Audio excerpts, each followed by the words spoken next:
Hello, everyone, and welcome to the Shades of Entrepreneurship. This is your host, Gabriel Flores. I'm here with Justin Goodbread. Justin, how are we doing?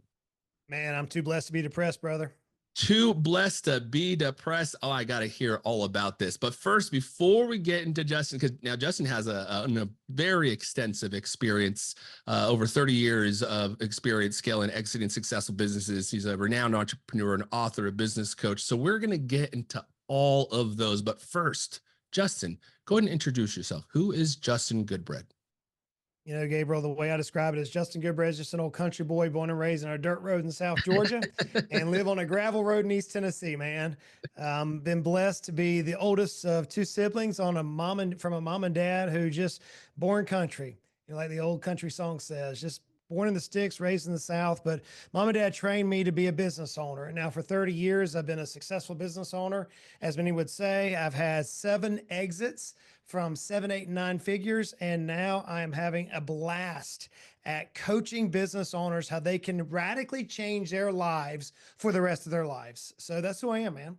I love it. I love it. So let's kind of get into it. Let's talk about how mom and dad raised you. Give us a little bit of background. Where you mentioned you're from Georgia, now living on a gravel road in Tennessee. In fact, folks, we were earlier talking about how those Georgia Bulldogs are sitting pretty up there right next to the Oregon Ducks on the football. But before we get in all, let's not divert too quickly here now. So give us a little background. Tell us a bit about your upbringing and how did mom and pop get you to become an entrepreneur at such a young age?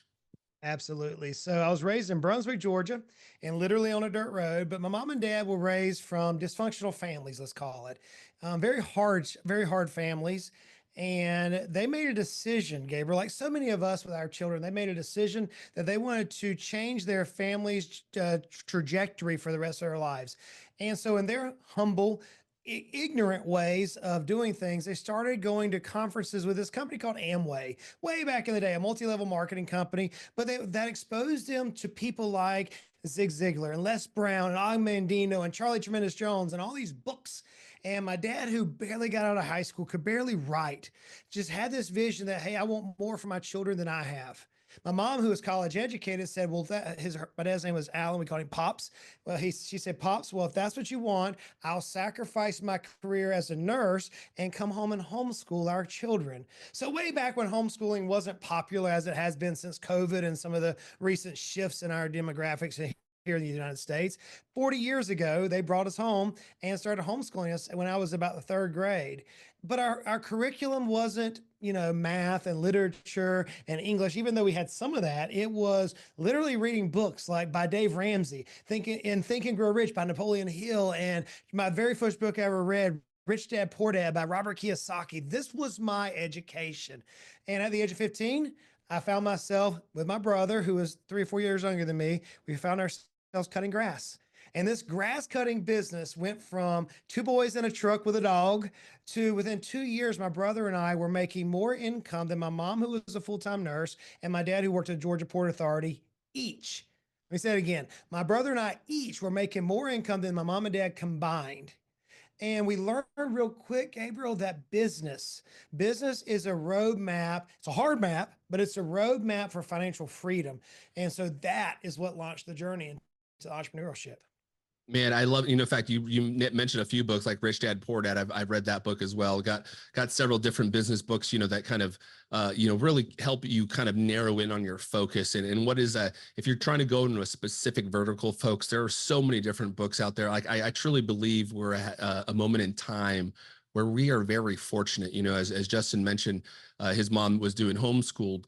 But now look, you can essentially give yourself your own education right now, and it's in the power of your pocket sometimes with inside your phone. You go to YouTube University and learn all of these things, or you can go to the shadesofe.com. You can check out the website, subscribe to our newsletter, and you'll have all this information as well. So Justin, tell us about that kind of the transition. You mentioned you're starting a lawnmower business. Now, folks, I got to tell you, there's nothing cooler than starting out with doing a lawnmower business. That was my first little forte into the entrepreneurship world, pushing my dad's lawnmower around the community. Now, tell us about their transition now. How'd you go? What happened to the lawnmower business? And then where'd you go from there?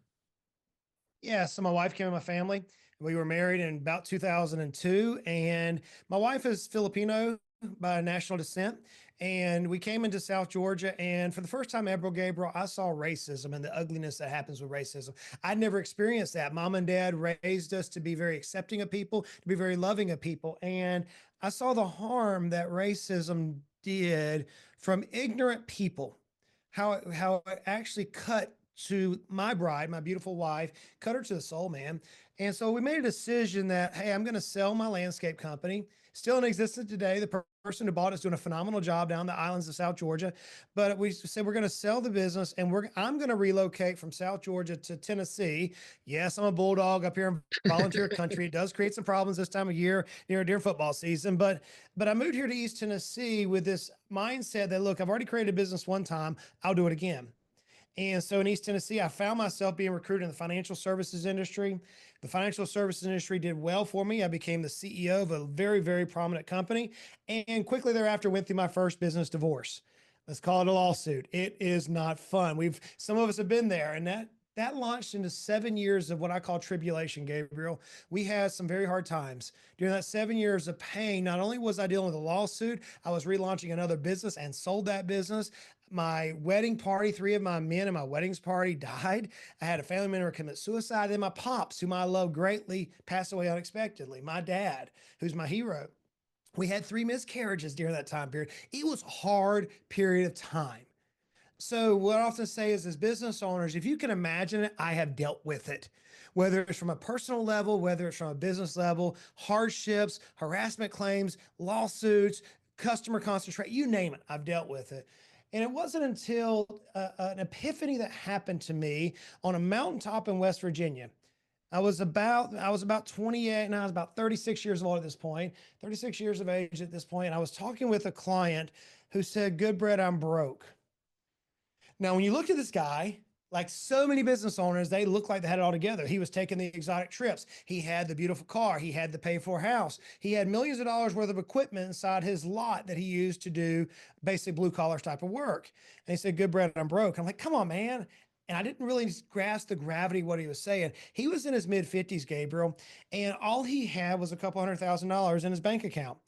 Not a bad thing, except for this lifestyle, like so many of us in business have achieved. This lifestyle could not be sustained unless he figured out a way to get enough money inside of a bucket that was going to provide him income for the rest of his life outside of his business. And I can remember sitting on that mountaintop, sitting on a side by side, looking across the vista, Gabriel, and his name is Steve. I said, "Steve, there's got to be a way that you can bridge this gap. There's got to be a way that you can, as a business owner, rapidly accelerate your net worth, your business value, so that you can retire." He said, "Well, I want to do it in the next 7 years." Let's fast forward. What we're going to talk about, and what I do now, and what I learned, is what led to his success, allowed him to achieve his goals. But it's what also led me to walk away from a $250,000 take home pay, recurring revenue job, start a business up from scratch, and then within 49 months have experienced my own 8-figure exit. So I spent 20 something years, Gabriel, learning that business makes wealth. Yes, it provides good income, but unless we learn to build the asset, the business itself, where it's highly transferable, then like Steve, I might find myself, as so many business owners nationally find themselves in a position where they have this very nice lifestyle, but they have nothing to support it once that business is gone. Yeah, and that's a great point in regards to, I think, also the operational piece, like you're mentioning, making sure you actually build a business that another organization wants or you're willing, able to sell. And that kind of comes down to a lot of that operational piece, folks, like making sure you have your operations buttoned up, making sure you have your policies buttoned up. Because if somebody comes and opens up the books and is like interested in your organization, and I do like, you're mentioning the residual revenue, right? The importance of creating a residual revenue. Well, again, folks, if you're starting a business and you create it from scratch and you really kind of make sure you put the work into it, the nuts and bolts, so that operational piece, the policies, you make it so it's when somebody does come looking at it, because it sounds like, Justin, you mentioned you had a couple exits, which we're going to talk about here momentarily, but without having all those things buttoned up, and please, Justin, correct me if I'm wrong, it kind of seems like in organizations or individuals, angels, investors, or whoever may not be as interested in your organization if all those things aren't really buttoned up. Is that correct? I would take it a step further. Here's the statistic from the AMAA, the Academy of Mergers and Acquisitions Advisors, as well as the Exit Planning Institute, provide two shocking statistics. Here they are. For us as business owners, what we end up finding is that 80% of our net worth on average as a species is wrapped up in our business, this highly illiquid asset. But when the time comes for us to exit our business, whether that's to pass it on to our children, to a key employee, to an angel investor, VC firm, whatever it may be, when it comes time for us to exit our business out of desire or necessity, it's one of those two reasons, right? But whenever it comes time, only about, on the high side, 20% of business owners ever transition their company. That means that 80% of business owners who have 80% of their net worth tied up in their business will never capitalize or turn this business into capital. So the way I describe it to business owners is like you have this rental house that you're collecting rents off of, that's your income, but you can never sell the house. You don't own it. That's what the reality is. So in order for us to drive how valuable business is, we have to know that there are a couple of key components, and we'll dive deep into this as we go through the interview, but there are 8 key value drivers that drive the business's value. But there are 8 key areas of business that we as business owners often jack up. We don't understand them because we're really good at one thing. Most people who are entrepreneurs in nature, you know your product, you know your service, you're probably a phenomenal salesperson. Why? Because you had to get your business off the ground. If you're in business anyway, if for any length of time, especially past that catastrophic period of time, then you know your product, you know your service, you know how to communicate its value to your would-be customer. You're a salesperson more than likely. You may be a dominant personality type, you may be a dreamer, you may be a CEO type, but more than likely you're shortcoming on, as you were mentioning, systems. That's one of the things. Operational efficiency. More than likely you're shortcoming on that. But as we build a business, everything has to be designed for our client. Now, when I say client in this conversation, I'm talking about the person who's going to come in and give you some money, shell some cash out to you, right? That's your client. Well, often though, we focus on our customer, the person who's buying our product and service, and we focus it on customer, and we forget that somewhere down the line, a bank's going to have to finance this, a VC firm's going to have to finance this, an angel investor firm's going to have to finance this, and more than likely, there's going to be somebody who's going to add a personal guarantee to write you a check. That is who we're building the business for. Man, and Gabriel, it wasn't until I was on that mountaintop in West Virginia and already had 3 exits underneath my belt that it clicked in my head. Just like that, I was like, holy crap. I've been building my businesses, these last 3 businesses, my landscape company, my dental consulting firm, my insurance-based business. I've been building them for the customer, but the customer's not going to write me the check. I have to shift my mindset and start building this business now for the client, the person that one day down the road in the future, when I don't even think it's going to happen, is going to look at this business and say, man, you've got an asset that I'm willing to sign my name on as a personal guarantee. I'm willing to put some money in your pocket so that I can take possession of this asset. Whenever that clicked in my head and I began backwards engineering on how to make that work, my life changed. Folks, let me give you a great example of this because I love this conversation right now, Justin. I truly do. A good example of this is right now, folks, like some of you guys know, I started the nonprofit Latino Founders. We started it myself, Juan Barraza, and Edgar Navas. Our goal is to help scale 100 Latino businesses here in the Pacific Northwest to $1 million revenue in 5 years. So, Justin, I'm probably going to pick your brain, bring you on as a mentor. Now, one of the things we're doing right now, and it was very interesting. I was having a conversation with my wife about it last night. I'm putting together a cost analysis for these Pitch Latino events. So if we got in communities, we host an event, how much does it cost, right? So putting together this cost analysis. And then she stops me. She's like, okay, well, this is really good, but what's the value back to the institution, like the people that are going to actually sponsor the credit unions, the local business entities, right? I'm like, well, that's a great question. And so then I had to start to kind of think the cost analysis to make sure that the value back to the community is also stated, right? Bringing the entrepreneurs together to showcase that their community within their community, inviting the community to actually vote on the pitch competition, right? So they're the ones that actually vote on who the winner is. They're the ones, then also identifying the amount of unrestricted grant funding we are rewarding, right? To help them scale these businesses, right? And then also not only that, but making sure our executive director and our business accelerator manager are also involved. So post production, they're still being mentored into this realm, right? It's not like we're just going to do this one event and walk away. And so, to Justin's point, that's how we started to create the brand in our message. So when we go into communities and they are inquiring about the pitch competition, we now have a value for our customers, the entrepreneurs we help support, but also the funders, the people that are going to help actually push this over the finish line. So I really, really love that story that you brought up. Absolutely. Absolutely. It sounds like you guys amazing work there. And I love the drive and I love the calls. Oh I yeah, wish more, I wish more seasoned business owners would take an interest in the next generation of business owners, because we know so much and we've already got all the cuts and the bruises, man. We don't want our fellows to do that. The people following behind us to have the same experiences. exactly. And one of the things you mentioned, which I want to bring up too, is when when you're thinking about exiting. And this is also, folks, again, Pacific Northwest, Oregon. We got a lot of farmers in our community that are, I think, 59, average farmer age about 59. Yet they don't have an exit strategy, and a lot of their kids, they don't want to go into the farming area. So again, we're talking about exits. Two things you said is most individuals that exits for two reasons: desire or necessity. Talk about those two things and why it's important for entrepreneurs to begin to think about those two things. Yeah, so let me lay the foundation with two statistics that are shocking. Okay. Right now, there's about $13 trillion in business value that should transition, that's able to be transitioned, that could move from the founder or the current owner to the next owner in the next 10 years, 13 trillion.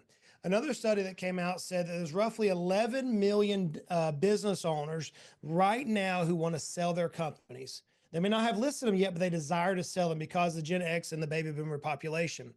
And roughly only 1 million of those businesses will transact. Okay, that's already a devastating number. Here's where it gets even crazy. Of those million that will transact, only 40,000 of those business owners that transact will be happy with the value. Okay, those should shock you as a business owner. So the reason why, to your root question, that it comes down to desire or necessity is, often we hear in real estate, for those of us who've been around a while, you hear three words: location, location, location, right? When it comes to business, it's all about timing, timing, timing. So whenever I say either by desire or necessity, every business owner should desire to exit their business. Here's why I say that statement so emphatically, is because you have been entrusted and you take the honor and privilege to serve your customers, your team, your communities, your vendors, your charities, everything that's attached to that business. You have the honor and privilege to serve, and you love it. But there could be a point in your life where a death, a disability, discouragement, disagreement, some of these things could come up in your life that you least of all expected. And if your business has not been prepared for that exit, that whenever the timing lines up, that you're not going to capitalize on the max dollars. I'll give you a real life example for me. So here I started my company from scratch in December 17, 2017, walked away with $250,000 revenue and said, I knew how to build a highly valuable business. I'm going to build this thing. My goal with my coach was a 6-year period. Here we are 3 years in this journey, and my wife gets sick during COVID. Like so many around the country, we didn't think anything major, but before long, we found her in the hospital on a health issue that was only documented 4 times at that point in the entire United States. Very, very wild thing. Now, before I go any further, she's fine today, perfectly healthy. God bless us. Okay, so let me just throw that one out there. But at Love it. this time, Gabriel, I'm laying in the hospital beside my wife, literally looking at a 12% success rate of her actually making it through this particular thing. And in that moment, I wasn't thinking about my business. In that moment, I was thinking about my wife. Now, during this time period where we were there for 16 weeks, my business grew 40% because I had built it to sell. I had built it to where it operate without me. Excuse me. I had built it to operate without me. But at that particular point, I find myself beside my wife in the hospital saying, man, what's next? And she looks at me, Gabriel, and this is not Justin flexing. This is just real life, being really authentic and vulnerable. She looked at me and she said, Justin, what's another $1 million going to do for us? And it wasn't to say that we're rich. By no means are we rich. But it was to say that, look, there's more to life than money. Whenever that she made that comment, I couldn't answer her. So I went to my coach, my business coach. I'm a firm believer in every business owner should have a business coach. And I went to my business coach and he said, Justin, if you had unlimited time and unlimited resources, not money, resources, what would you do tomorrow that you're not doing today? And I said, I would spend more time with my family. Now, in the light of my wife, I don't think she's going to live. My kids are now in their teens and I'm going, my goodness, where's the time gone? I've got my daughter at home for 2 more summers. I've got my kids, my boys at home for 4 more summers. And at that point, they're gone. And I'm now a dad and a business owner, but I feel like at that point, I wasted my entire life. And he said, Justin, I think you should sell your business. Now, timing, timing, timing. Okay, 3 timings. Number one, I did not expect my wife to be sick. I did not expect to be face to face with those questions. Financially, we were good. My business was a dream. I was making more money. I was taking 4 months off a year. And now I'm sitting here in my early 40s saying, wow, what would life be like if I had unlimited time, unlimited resources? What would I do? And I'm writing these things down, Gabriel. And I went to my coach. I said, okay, I'm going to sell it. And he tells me my value. My value, because I had built this thing with the end in mind, because I was preparing my life and this business for that ultimate exit that everybody should be doing. Because I was doing that, I said, I think my business is worth X. And he leaned back. For those of you who aren't watching, I just want to do it. I'm leaning back and he put his hands across and I folded his arms and he smirked. And he goes, hey, Goodbread, you passed that number 3 years ago, brother. And I went, oh, you're full of crap, man. I know what my business is worth. He said, no, you don't, because what's happening as you've been building your business is your particular industry, the multiple accelerated. And right now, because you're best in class, because you have this thing built where it can run without you, you're probably going to get X. What ended up happening is I received an 8-figure exit, mostly cash, with not a lot of earnouts or holdbacks or clawbacks or all these crazy things that often happen in business, because I had built my business with the end in mind. So the reason why I say out of necessity, because life could happen to any of us at any time, or out of desire, I was faced with both. Did I have to sell my business? No, not really. But we didn't know what my wife was going to be like. If she had passed away, I would have been the dad with 3 kids. I would have been necessity to sell my business or relocate or do something drastically. Or because of timing, my stock value was far greater than it should have been. Man, it became a position where now I could sell it and move forward in the future. So that's why I couch it with necessity and timing. And I think that's a great story for folks to, really kind of take in, because when you were talking about the necessity piece, a lot of the necessity occurs because of a life-changing event, right? Somebody, either your business partner passed away, or you got injured, or your wife's getting hurt, right? Those are the necessity things. Now, the desire piece, I want to kind of dig into a little bit more of that. Give me some actionable steps to make a business attractive to buyers, ensuring that the owner can achieve a successful and profitable exit. Perfect. What do we So have to do? I want people, sorry.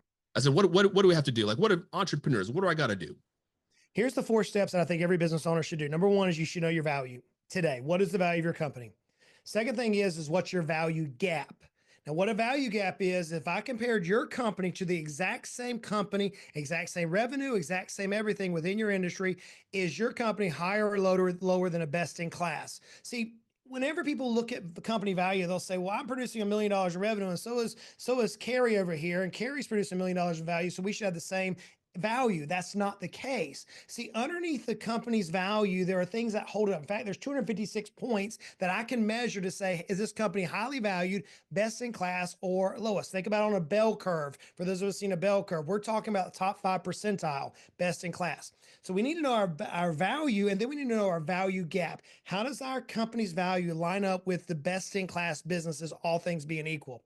Once we know that value gap, now we know how much equity we can close by enhancing those 256 points. So those 256 points are comprised of 8 areas of business. Every business, no matter what it is, has 8 areas. The first one is you should be doing planning. What are you doing tomorrow? What are you doing for the next 90 days? What are you doing for the next year? What are you doing for the next 3 years, 5 years, et cetera? Everybody should be doing planning.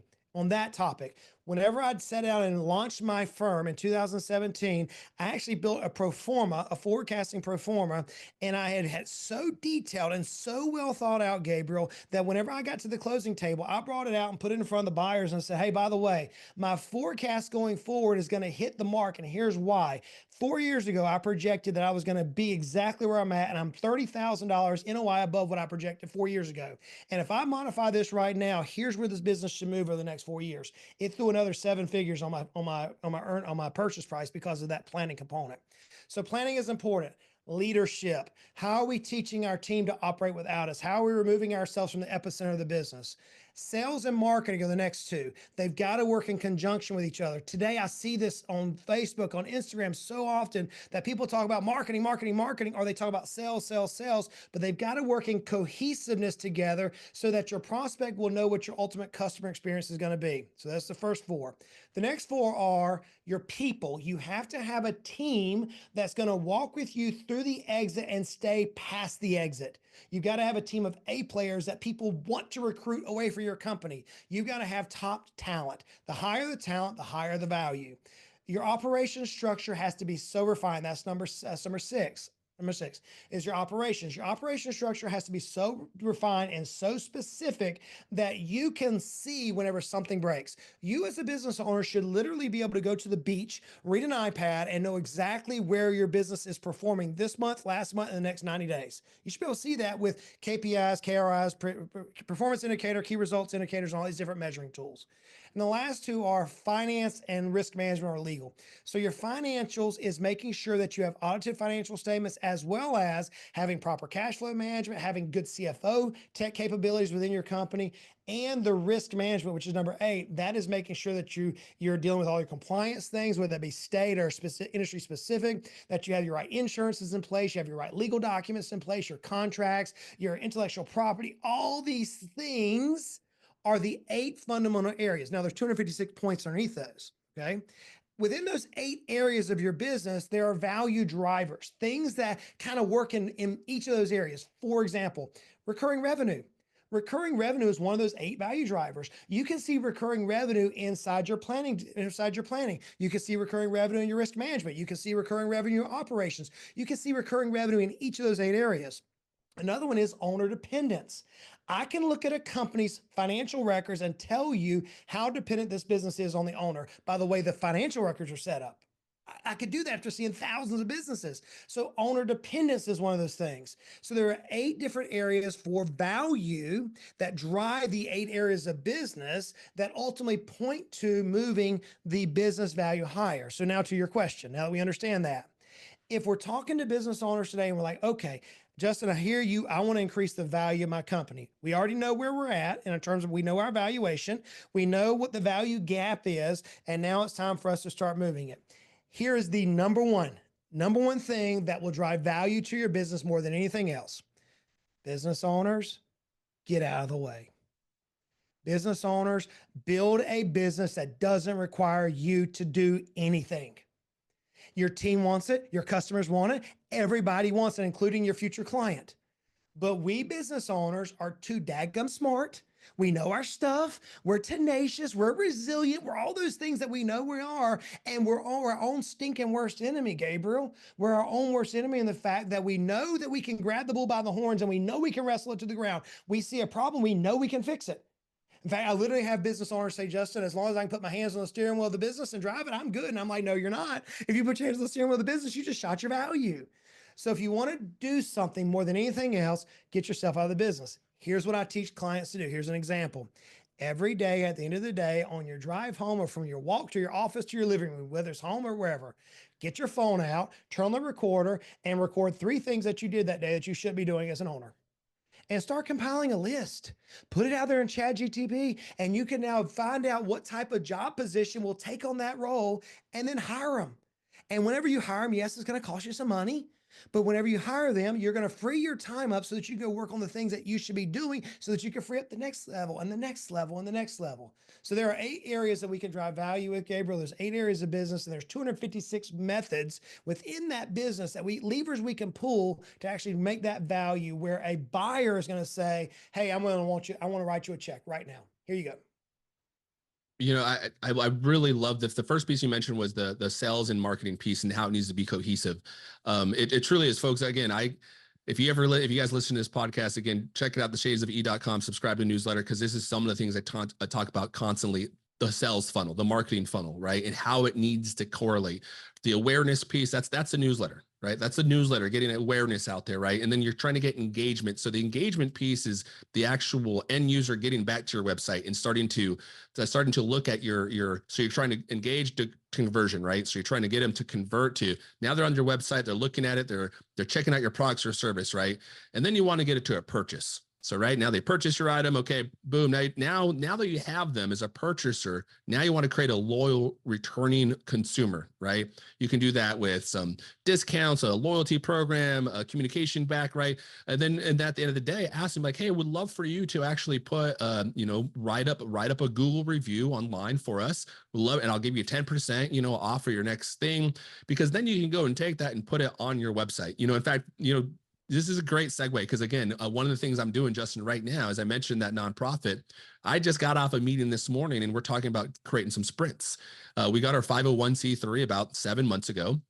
So now we're like, okay, to Justin's point, I'm trying to create this so it's scalable nationally and internationally. So the first sprint, handbook for employees, right? Create a comprehensive employee handbook, right? HR policies, onboarding policies, what does all that look like, right? The second sprint, operational cost analysis. I want to know how much it is to run the business and how much do we need to continue to fundraise throughout an annual basis to stay just to stay manageable on that very frontline level, right? Not talking about scaling yet, just talking about saying we want to stay afloat, right? Again, we're 6 months in.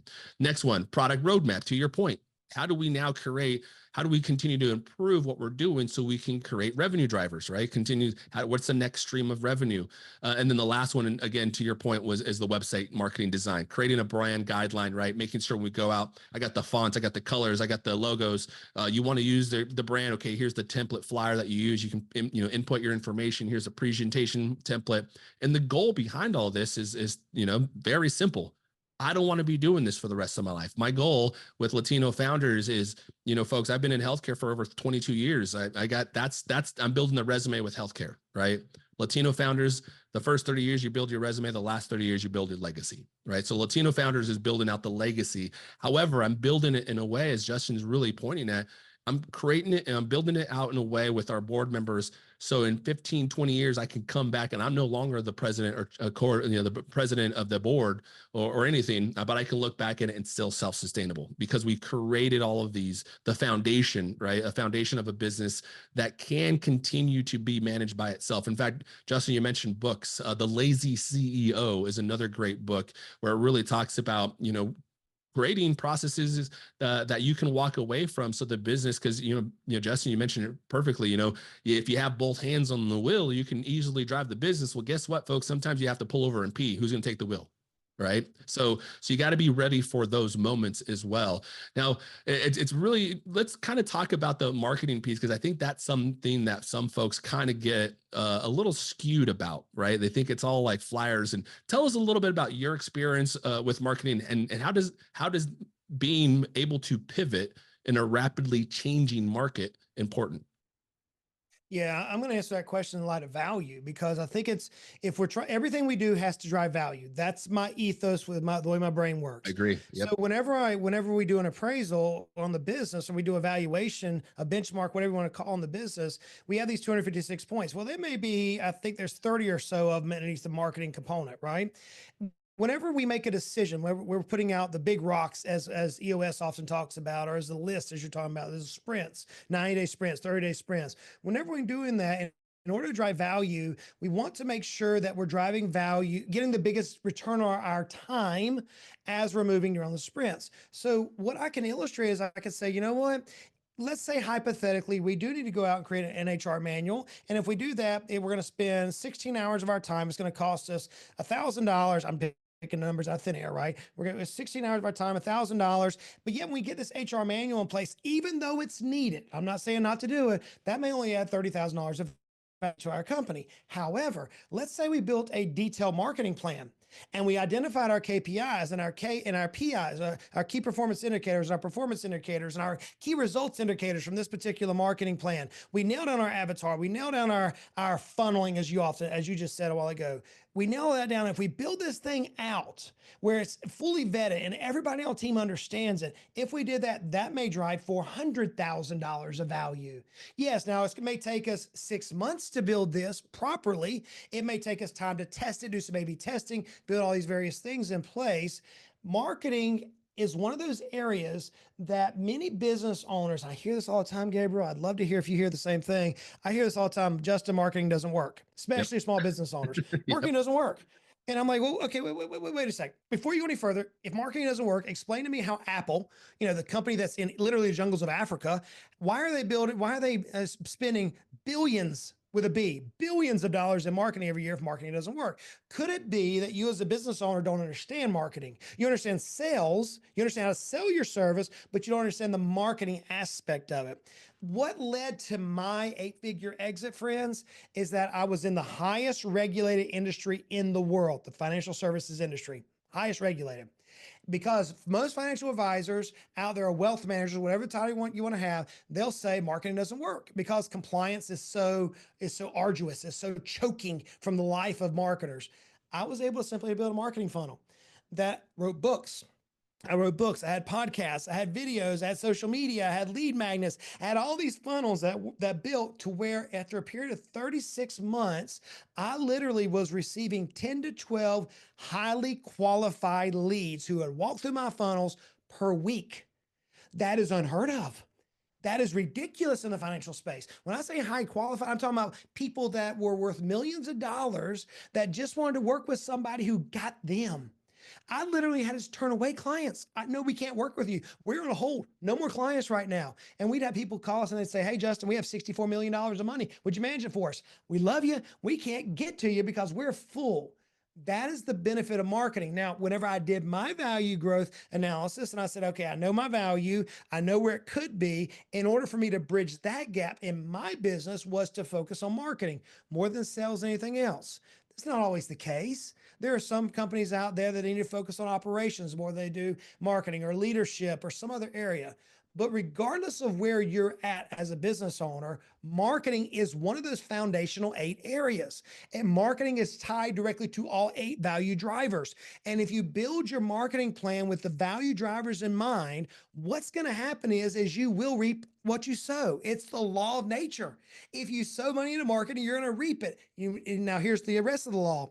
You're not going to reap it whenever you want it. If I sow corn in the ground here in Tennessee, first of all, I'm not going to get okra. I'm going to get corn. Second of all, if I sow it in the spring, I'm not going to reap it in the spring. I'm going to reap it in the summertime. Correct. It's going to reap later than I expected it to come. So I often tell people in business, you're going to spend money for a period of months, maybe a year, before you actually see the return that you expect.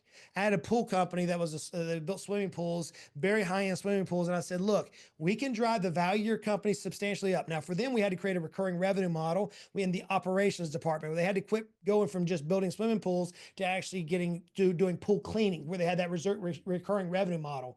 But what I told them is, you're going to market and you're going to spend hundreds of thousands of dollars in marketing, but you're not going to see a result for 18 months. And in 17 months, they finally broke even. All the money that they had spent, they finally broke even on. That's the instant gratification world that we as business owners often live in, or the shiny object syndrome, where we're going down the road and we get a good idea and we say, we're going to begin marketing, and all of a sudden, squirrel, something happens over here and we get off of marketing. So we cut it and we go apply it to hiring a new team member. Friends, if you're building value, marketing is one of those areas, one of the key 8 areas that you have to focus on. It's not any more important than anything else. If you build just a marketing business and don't have the other ones leveled, then you're going to have a marketing business and no one's going to pay you the highest value. But it has to be equally as important as your sales, as your finance, as your leadership, and everything else. Yeah, and I love what you're saying, because again, that's kind of why we put the way we call it, the product roadmap, but to your point, the value roadmap. Or what's the value not just to the individuals, the entrepreneurs we're helping to support, right, and scale their businesses, but what's the value to the communities that we're going into? What's the value to the philanthropists? And then each one of, so another thing about marketing, folks, is very interesting that, I'm really starting to dig into it, is the segmentation piece. Not every message is the same across every single channel, right?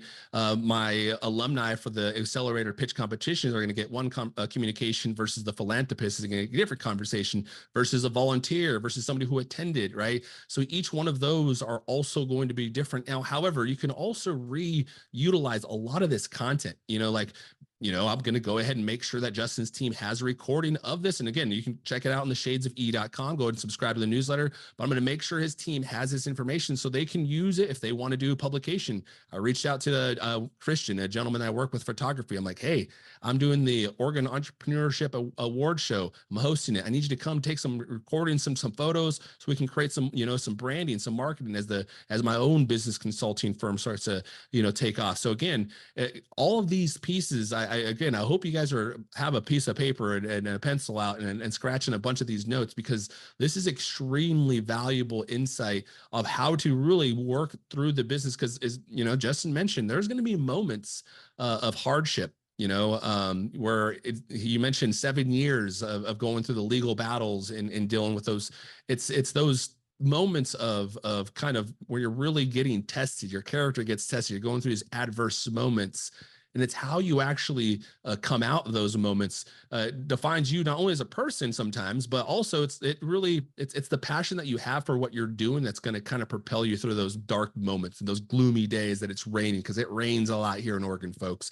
So making sure you have that passion too is going to be exception or very important. Now, Justin, what advice would you give to entrepreneurs, aspiring entrepreneurs that might be thinking about going either becoming an entrepreneur or they currently have a business and they're looking at scale? So 2 different questions. First, we'll start with the up and coming entrepreneur advice. Yeah. So if you're considering being a business owner, I'll say it this way.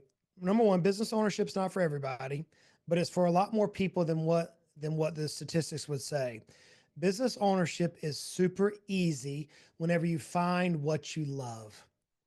Whenever you find, I go back to Robert Kiyosaki's Rich Dad, Poor Dad. The very first lesson in that book is the rich don't work for money. And the reason why he says that is because many times business owners will find what they love. And when you find what you love, yes, you have to learn some of these other things, but you end up having a passion. Like I hope you can hear in my voice and Gabriel's voice that we really like what we do. After 30 years, man, I'm having a blast. Like I said, I'm greatly blessed and highly favored. I'm unbelievable right now. Unbelievable in my life, because I just found what I love. So if you're thinking about business ownership, give it a try, especially if you're young. When I say young, under the age of 30, when I say under the age of 30, is what happens if you fall flat on your face? No big deal. You still have the rest of your life to make up the difference. So might as well take a risk.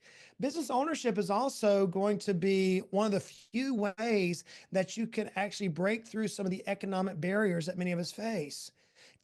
Gone are the days where you could go work 9 to 5, save your 20%, and expect to have the economic status that so many people desire. It's just not there anymore. But being a business owner and realizing that you are paid in proportion for the value that you create. Let me say it again. You are paid in proportion to the value that you create. You're not paid for what you know. You're not paid for who you are. You're not paid for how pretty you are, how you look, all these things. You're paid for the value you create. If you get that, friends, then business ownership is powerful. So that's what I would say to those who are considering business ownership.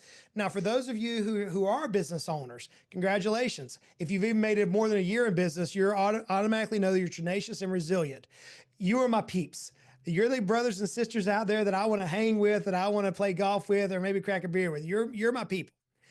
That being said, I want you to think about, where are you going? Why are you going there? If you were faced with these same questions that my wife said, Justin, what's another, pick a dollar figure. Her number was $1 million. What's another dollar going to do for us? Answer that question first. It may radically change your life. It may not, but answer the question and then ask the second question. If you had unlimited time, none of us do, or had unlimited resources. Now, resources not necessarily means money. It could be talents, it could be connections, it could be gifts, it could be a number of different things. If you had unlimited time and unlimited resources, what would you do tomorrow that you're not doing today? And if you find yourself in business right now, handicapped, or feel like you're locked in or caged in or handcuffed where you're not able to achieve that, then let's start making an exit plan. Doesn't mean you have to sell your business. It doesn't mean that you have to sell your business. What it will do, though, if you start building your business for exit, you're going to align your company's attractiveness with the buyer externally. And at some point, as it becomes more attractive, you begin stepping out of the epicenter of your business. You begin having the golden goose, as we all aspire to have. So if you're in this business ownership now, what do you want, man? Where are you going? Get crystal clear on where you're going. If you can do that, then it's backwards engineering what we need to do today to start making a proactive step. Now, for both of you, both the people who are not business owners and those who are business owners, do you realize in 5 years of your time, you could radically change your life? The next 60 months, from this point forward, today you hear this episode, for the next 60 months, you could radically change your life. You could change your life for the rest of your life. But it's going to step back to what do you want and how bad do you want it? Yeah, folks, I tell this, I tell folks a lot of times, go out and share your idea. I don't hoard your ideas, because at the end of the day, I think a lot of times people are, oh, I can't tell anybody because then somebody's going to steal my idea. If somebody has that same idea, they're going to already be doing it. And if they're doing it, then they're doing it. Then just do it better than them. I really try to push people to share their thoughts and ideas. Nobody's out there trying to steal your idea because they're not passionate the way you are passionate about. They're not going to build it the way you're going to build it. They're not going to provide the value that you're going to be able to provide. Gabriel, even the reality is if you or I were in the exact same business, I'm holding a coffee cup up because my voice is hurting today, but if you and I were both in the exact same business of building cork bottom, I think it's a ceramic black coffee cups with Financially Simple on the side, that ain't my company. If we're in the exact same business, we're still not in competition. The reality is your race has its own direction, and you're gifted and you're equipped, and your life experiences has prepared you for what you're going down. And my life experiences, my giftedness, everything is different. Even though we could be direct competitors, man, if I'm chasing you or you're chasing me, we're never going to end. There's no reward for us. So the reality is that each one of us are specially equipped, and there's already thousands of people out there within this ethos, seven something billion people in the world. There's somebody out there, thousands of people who are already willing to buy what you want to sell or what your giftedness is. And even if we're both building the same black coffee cups, our circle's not even the same. We're not in competition. So friends, if you even have a passion, if you have a desire, no matter what it is, take one step and then take the next step. And it's going to be hard, but get this. Yes, it's hard. Being a business owner is freaking hard. There's no other way around it. But so was walking when you first tried it as a toddler. And so was pick something. So was doing your first push-up, or so was driving the car for the first time, or so was playing that musical instrument. It was all hard until we did it. Very true. The same thing is true about business ownership. Friends, run your journey, run your race, use your skill sets, and just charge hell with a water pistol. Make it happen. It's great that you're saying this, because again, one of the things I tell people when we did the pitch competition, we had one individual looking at their market. They're doing crema. They actually won the Portland pitch competition recently. And they're like, if we just get 1% of the market share, just 1% of what market share, it was like something $358 million of revenue they'd have. Again, folks, 1% of $1 billion is 10 million. So if you say, oh, there's the market's already saturated, there's already too much, create a value that somebody sees a value, and even focus on a niche, right? Maybe focus on the golf industry or focus on the podcast industry or whatever. The riches are the niches, folks, but 1% of $1 billion is 10 million. That's, again, just having a small slice of that market share is still extremely valuable. The difference is you just kind of create a different value stream than everybody else. And again, to Justin's point, market the hell out of it. Make sure that your value proposition and your marketing align, and as well that your marketing tactics have a end goal. And so your sales team knows if you're implementing this specific marketing tactic, then this is your actual end goal. And you have KPIs, key performance indicators, to then say, hey, this is working or this is not working, so you can pivot. Now, Justin, I really love this conversation. Now, folks that are interested, maybe, finding more about you, maybe learning about more about your business, where can they go online? Where can they find you? Yeah, so check out justingoodbread.com. And if you go to courses, we're currently running a special. So we have several different courses that we operate. One is called the Value Growth Academy. We're currently operating a special where you can step in and see what's in the Value Growth Academy for 5 days free of charge. And if you decide to stay, it's $97 a month. We're not talking a lot of money. Here's what's inside there is you're going to learn about the 8 key areas of business. You'll be able to get an estimated valuation on your business. But more than that, once a month, I'll hop on a live call and I'm teaching a very targeted matter. So for example, in our upcoming call in November of this year, 2024, I'm teaching how to hire best-in-class talent that will stay through a transition. How do you actually find those people? That's a number one request that we have. This last meeting we just had was, how do you build a marketing plan that drives value? I actually walked through my own marketing plan. See, I sold Financially Simple for 7 figures 3 years ago, and I bought it back for $1 in December. And when I bought it back for $1 in December, it had no revenue. The company who bought it destroyed it. Now, since December of last year, here we are now 9 months later, I've now generated over 6 figures in revenue following this marketing plan. It works. This is not hard, friends. So we teach the Value Growth Academy, and from there you can learn about our other courses that are like our universities, a 12-week program. We have a mastering course. There's so much you can learn from. That's where I would target people. Or you're like, Goodbread, I'm starting a business. I'm not sure if I want to go there. Then go to Amazon, pick up my book, Your Baby's Ugly.